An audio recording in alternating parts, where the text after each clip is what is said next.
नमस्ते आप सभी को। आज हम पढ़ेंगे 4.13.1 आसाम एग्रीकल्चरल यूनिवर्सिटी। तो चलिए बिना किसी देरी के इस वीडियो को शुरू करते हैं।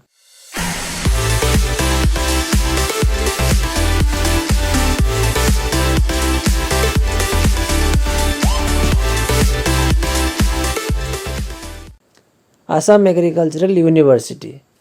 The origin of the Assam Agricultural University can be traced back to 1913 when an agricultural research station was established at Karimganj, followed by another at Titabar in 1923.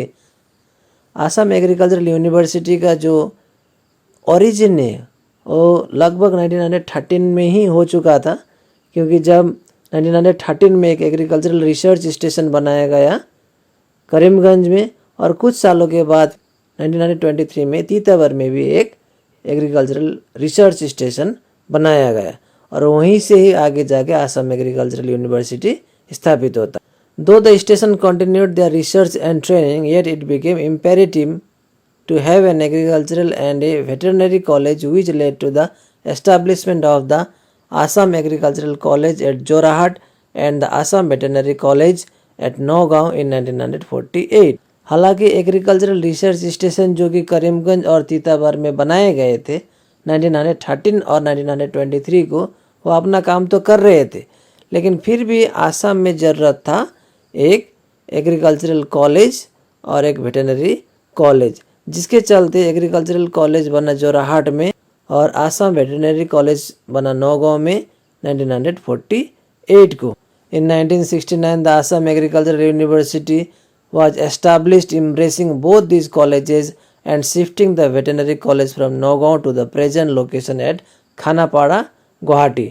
और 1969 में आसाम एग्रीकल्चरल यूनिवर्सिटी एस्टेब्लिश किया गया, जिसमें agricultural college Jorhat और Assam veterinary college दोनों को शामिल करते हुए आसाम एग्रीकल्चरल यूनिवर्सिटी बनाया गया, और जो आसाम वेटरनरी कॉलेज था नौगांव में, उसको शिफ्ट करके अभी का प्रेजेंट जो लोकेशन है खानापाड़ा, गुवाहाटी, वहाँ पे शिफ्ट किया गया।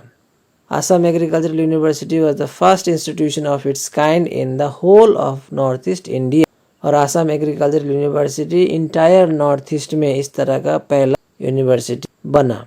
The main objectives of the Assam Agricultural University are, और आसाम एग्रीकल्चरल यूनिवर्सिटी को एस्टैब्लिश करने का मूल उद्देश्य क्या है, आइए देखते हैं।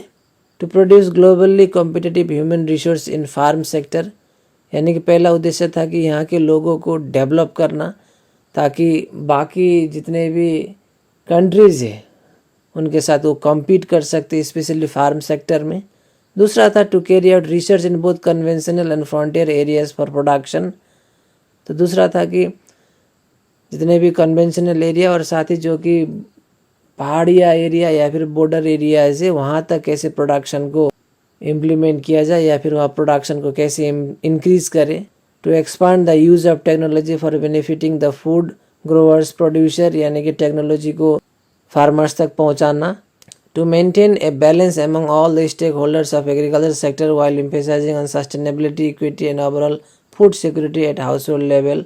स्पेशली यहाँ पे हम लोग देख सकते हैं कि आसाम एग्रीकल्चरल यूनिवर्सिटी का जो मूल उद्देश्य था वो किस तरह से एग्रीकल्चरल सेक्टर को डेवलप करना ही मूल मकसद था। तो ये छोटा सा वीडियो यहीं पे एंड होता है। हम आशा करते हैं कि आपने इस वीडियो को समझा होगा। Thank you very much for watching जीत की पाठशाला।